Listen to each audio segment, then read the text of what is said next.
Lengkap terkait dengan pemeriksaan kasus pagar laut Tangerang di Barreskrim Polri, kita tanyakan kepada jurnalis Kompas TV Triksi Valencia. Triksi, hari ini Barreskrim Polri melakukan gelar perkara dalam penyelidikan kasus pagar laut.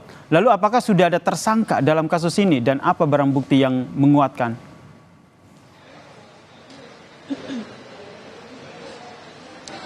Iya, terkait dengan tersangka tentu saja dari penyidik ini harus memastikan terlebih dahulu apakah kemudian ada unsur pidana terhadap dugaan kasus yang saat ini sedang dilakukan gelar perkaranya, yakni terhadap dugaan pemalsuan dokumen sertifikat hak guna bangunan dan juga hak milik di perairan kawasan Tangerang, Banten.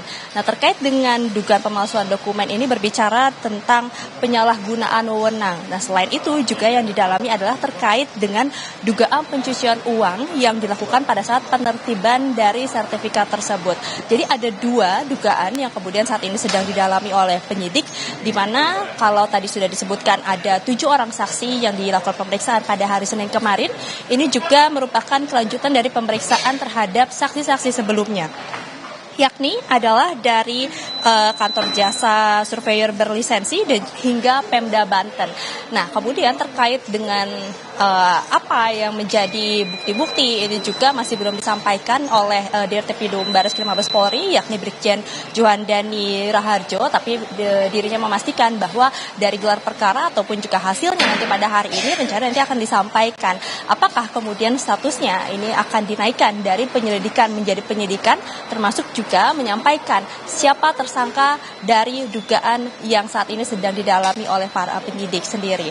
Nah, kalau kita melihat sebenarnya dari 7 orang yang sebenarnya dilakukan pemanggilan kemarin di Barreskrim Mabes Polri untuk dilakukan pemeriksaan, dari jabatan-jabatannya ini tidak berbeda jauh dengan ataupun juga ini dugaannya adalah orang-orang yang sama yang kemudian sudah diberhentikan tugasnya ataupun juga diberikan sanksi berat oleh Menteri ATR BPN Nusron Wahid pada waktu itu yang sudah disampaikan di depan DPR.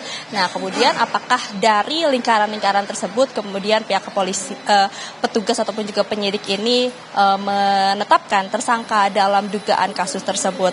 Nah, kalau kita melihat juga terhadap pasal-pasal yang disangkakan terhadap kasus ini ataupun juga dugaan ini ada 2 pasal sebenarnya. Yang pertama pasal 236 KUHP terkait dengan pemalsuan surat, khususnya pemalsuan akta otentik, dan juga yang disiapkan adalah tadi yakni undang-undang tentang pencegahan dan pemberantasan tindak pidana pencucian uang, karena dugaan mengalir adanya TPPU adalah ada pihak-pihak yang kemudian berkaitan, ada pihak-pihak yang kemudian yang membantu ini bisa terbit dari sertifikat hak milik dan juga hak guna bangunan. Maka dari itu terkait dengan status dan juga tersangka yang nanti akan ditetapkan, kita akan nantikan hasil dari gelar perkara yang dilakukan pada hari ini oleh Barreskrim Polri. Yasir. Terima kasih Triksi Valencia atas informasinya terkait dengan Barreskrim Polri yang melakukan gelar perkara terkait dengan kasus pagar laut di Tangerang.